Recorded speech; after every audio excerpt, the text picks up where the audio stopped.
If you feel exhausted, discouraged, and invisible in your POD journey this Q4, this video is for you.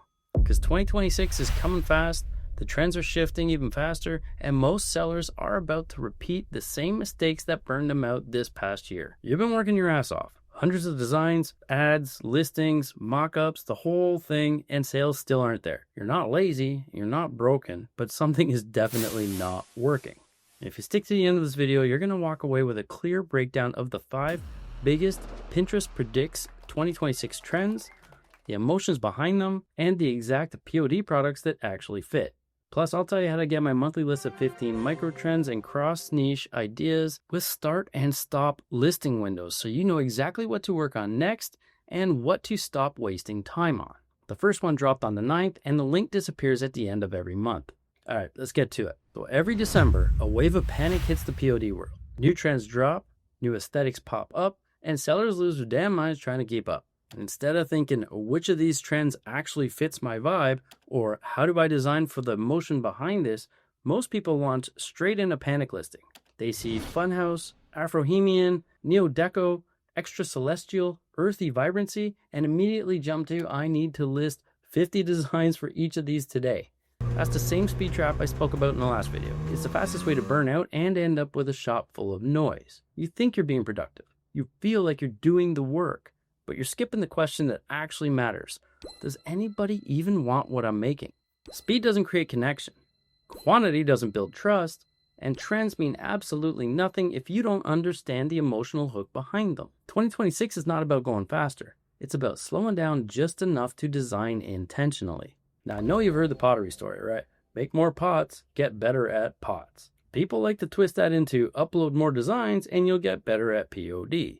Not only is that story misquoted, it doesn't even apply here. POD isn't pottery. You're not refining one shape over and over.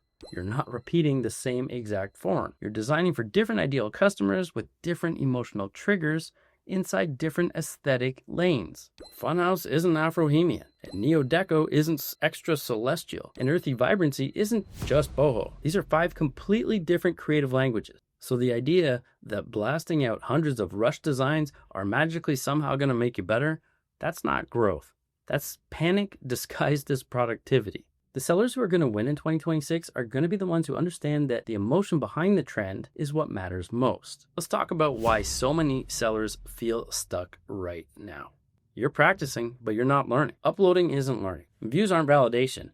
Favorites aren't actually progress if you're not analyzing which designs got meaningful engagement, which colors or words actually resonated, and which designs drew clicks but not carts. If you're not paying attention to any of that or understanding why, then you're totally designing blind.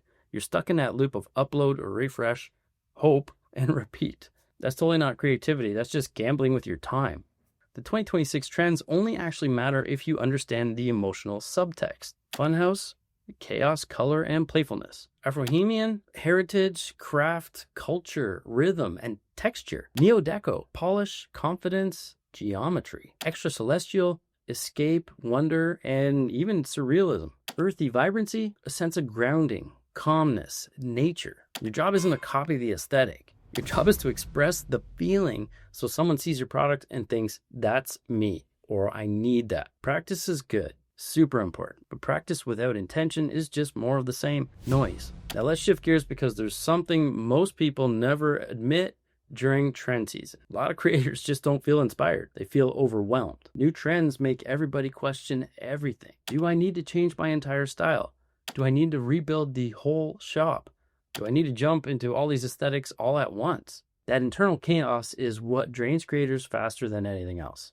Burnout doesn't show up because you're working too much. It shows up because you're working from a place of uncertainty. You don't know where you're going to start every day. Too many inputs, not enough actual direction. Your brain just isn't built to hold 5 new aesthetics and your own brand identity at the same time. So of course you feel scattered. Of course your creativity feels weaker. And of course you feel like you're falling behind. But you're not falling behind. You're overloaded. And overload will kill momentum faster than any lack of effort ever could.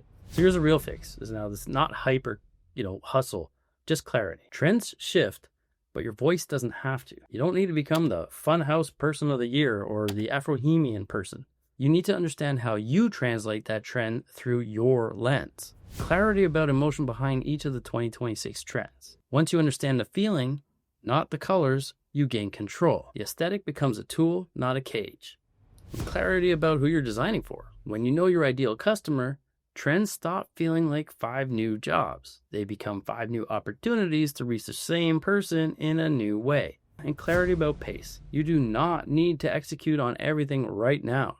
That's how people drown. That's how everyone burns out real quick. What a way to do that in Q1, right? Small intentional moves beat frantic ones every single time. So you don't need to chase the trends. You need to position yourself inside of them.